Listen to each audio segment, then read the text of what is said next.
क्या रूस की फौज अगले 7 दिन में यूक्रेन पर बड़ा हमला करने जा रही है?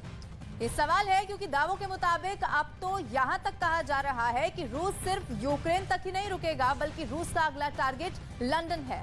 ये रिपोर्ट देखेंगे तो आपको पता चलेगा कि पुतिन अपनी 7 लाख सैनिकों के साथ किस हमले की तैयारी में जुटे हुए हैं।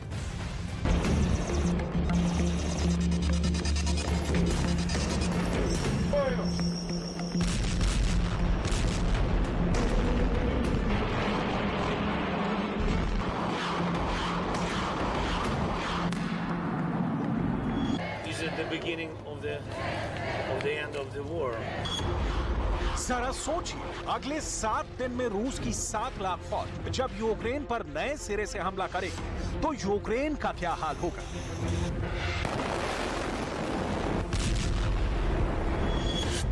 जरा अंदाजा लगाइए, रूस के 700 लड़ाकू विमान जब एक साथ यूक्रेन पर टूट पड़ेंगे तो यूक्रेन के 13 शहरों को कौन पहचान पाएगा।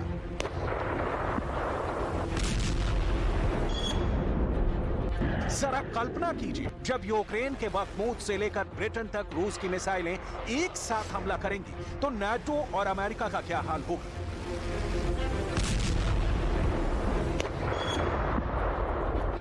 विनाश, बर्बादी, तबाही, ये शब्द यूक्रेन की पहचान बन चुके हैं। अब तो दुनिया के टॉप खुफिया प्रमुखों ने भी यूक्रेन को सीधी चेतावनी दे दी है कि पुतिन का रूस बहुत बड़ा हमला करने जा रहा है और अगर यूक्रेन रूस के हमलों को नहीं झेल पाया तो फिर पुतिन का रूस पूरे पूर्वी यूक्रेन पर कब्जा कर लेगा।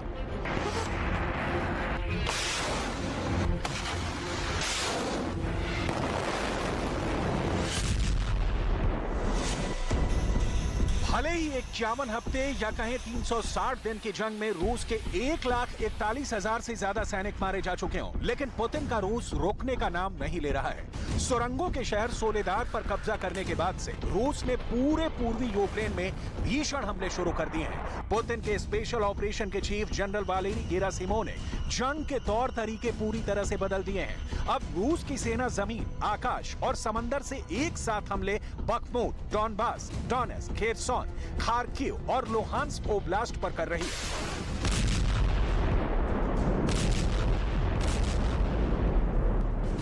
एक अनुमान के मुताबिक यूक्रेन हर दिन रूस पर 6,000 से ज्यादा गोले दाग रहा है ताकि रूस की कोहराम मचाती फौज को पूर्वी यूक्रेन में कब्जा करने से रोका जा सके। लेकिन उसके बावजूद रूस तूफान की तरह आगे बढ़ता जा रहा है। अब तो दुनिया भर के कई खुफिया प्रमुखों ने यूक्रेन, नाटो और अमेरिका को चेतावनी दी है कि रूस के हमलों को रोकना लगभग नामुमकिन हो चुका है। हम आपको समझाते हैं आखिर क्यों।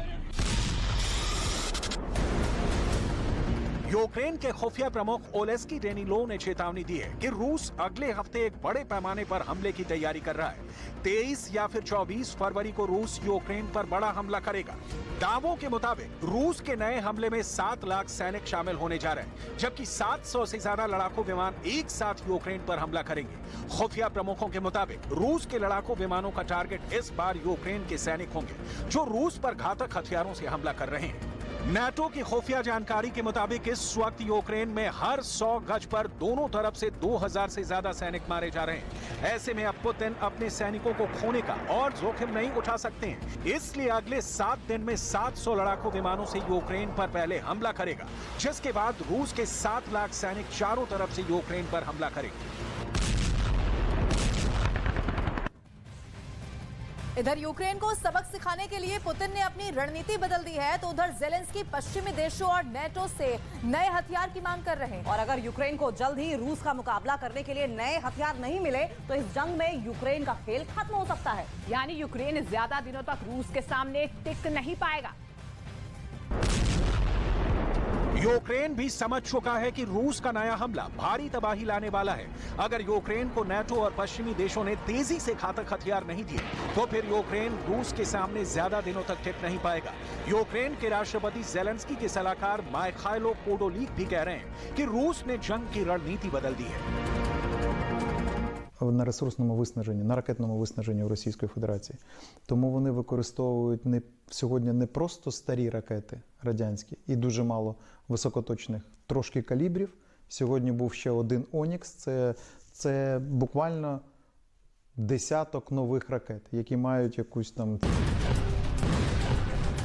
इधर पुतिन के रूस ने पूर्वी यूक्रेन के किले बखमूत समेत पूरे पूर्वी यूक्रेन पर कब्जा करने का ऑपरेशन तेज कर दिया है।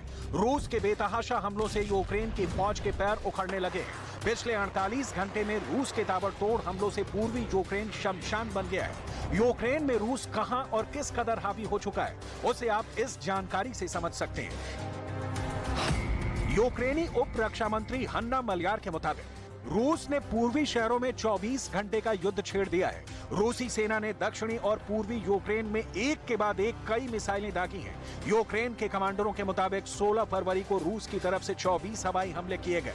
यहां तक कि रूस ने रॉकेट सॉल्वो सिस्टम से 50 से ज्यादा हमले किए हैं। रूस ने खार्किव पर सतह से सतह पर मार करने वाली S-300 से 5 हमले किए हैं। वहीं दूसरी तरफ डोनेस्क और डॉनबास इलाकों में आंशिक रूप से कब्जा करने की खबरें आ रही हैं।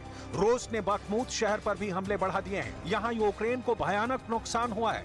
यूक्रेनी सेना के मुताबिक बखमूत के आसपास 15 से ज्यादा कस्बों और गांवों पर रूस ने हमला किया है। रूस के सटीक हमलों की वजह से यूक्रेनी सेना लोहांस्क इलाके से भाग खड़ी हुई है।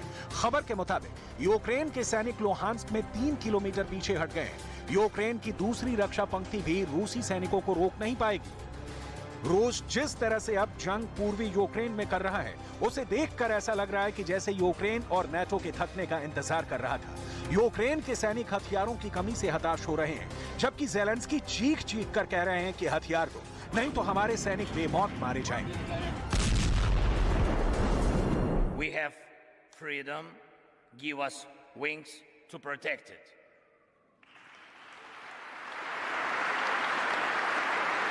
I trust this symbol will help us for our next coalition of the plains, and I appeal to you and the world with simple and yet most important words. Combat aircrafts for Ukraine, wings for freedom. इधर हारते हारते Ukraine को पूरी उम्मीद है कि रूस के खिलाफ ब्रिटेन अपनी घातक मिसाइलें जरूर देगा। ब्रिटेन के प्रधानमंत्री ऋषि सुनक ने यूक्रेन को स्टॉर्म शैडो और हार्पून मिसाइल देने का भरोसा दिया है, लेकिन रूस और पुतिन समर्थकों ने साफ कह दिया है कि अगर ब्रिटेन ने यूक्रेन को घातक मिसाइलें दी तो फिर रूस लंदन को धूल में मिला देगा। यानी अब बखमूत से लेकर ब्रिटेन तक रूस अपनी घातक मिसाइलों से भयानक हमले करेगा। यूक्रेन के राष्ट्रपति ज़ेलेंस्की ने ब्रिटेन से 600 मील प्रति घंटे या कहें कि 965 किलोमीटर प्रति घंटे की रफ्तार से हमला करने वाली मिसाइलें मांगी हैं। यूक्रेन 965 किलोमीटर प्रति घंटे की रफ्तार से उड़ने वाली मिसाइलों से रूस पर हमला करना चाहता है। इसीलिए अब रूस और पुतिन समर्थक व्लादिमीर सोलोवियोव ने ब्रिटेन को सीधी धमकी दी है कि अगर ब्रिटेन ने रूस को घातक मिसाइलें स्टॉर्म शैडो और हार्पून क्रूज मिसाइलें दी तो फिर रूस ब्रिटेन की राजधानी लंदन को मिसाइल हमलों से धूल में मिला देगा। यानी आने वाले दिनों में बखमूत से लेकर ब्रिटेन तक मिसाइल हमले रूस कर सकता है। हम आपको बता दें, ब्रिटेन की स्टॉर्म शैडो मिसाइल 350 मील या कहें कि 563 किलोमीटर तक टारगेट को सटीक तरीके से तबाह कर सकती है। वहीं ब्रिटेन के हार्पून क्रूज मिसाइल 150 मील या कहें कि 241 किलोमीटर दूर तक टारगेट को तबाह कर सकती है। हार्पून क्रूज मिसाइल के बारे में दावा किया जाता है, हार्पून मिसाइल GMLRS रॉकेट से 6 गुना अधिक मारक क्षमता रखती है। इसीलिए रूस और पुतिन समर्थक ब्रिटेन को चेतावनी दे रहे हैं कि भूल कर भी यूक्रेन को मिसाइल मत देना, वरना ब्रिटेन नरक की आग में जलेगा। रूस यूक्रेन की जंग बेहद खूनी और तबाही वाली हो चुकी है। यूक्रेन को जनवरी 2023 की शुरुआत तक 2 लाख करोड़ के हथियार मिल चुके हैं, लेकिन उसके बावजूद रूस यूक्रेन पर भारी पड़ता जा रहा है। राष्ट्रपति ज़ेलेंस्की के सलाहकार मायखाइलो पोडोलिक खुद मानते हैं यूक्रेन के पास मिसाइलों की भारी कमी है। А для того, щоб зменшити взагалі кількість цих, скажімо, мобілізованих, нам потрібні дальнобійні ракети, тому що ключові казарми, ключові концентрації мобілізованих на відстані 100-200 кілометрів. То там ми знижуємо взагалі можливість їх використовувати, а тут ми їх віддаляємо від наших передніх рубежів. В цьому і є математика цього моменту війни. लेकिन ये भी हकीकत है कि इस खूनी जंग में रूस को भी भारी नुकसान हुआ है। अब ब्रिटेन का रक्षा मंत्रालय दावा कर रहा है कि रूस को 2 लाख सैनिकों का नुकसान हो सकता है, जिसमें से 60,000 रूसी सैनिक मारे जा चुके हैं। वहीं यूक्रेन के मुताबिक अब रूस के 1,41,260 सैनिक जंग में मारे जा चुके हैं। लेकिन इन दावों के बावजूद ये सच्चाई है कि पुतिन का रूस यूक्रेन, नाटो, अमेरिका और ब्रिटेन पर बहुत भारी पड़ रहा है। अब देखना होगा कि अगले 7 दिन में रूस के 7 लाख सैनिक यूक्रेन पर हमला कहां और कैसे करते हैं।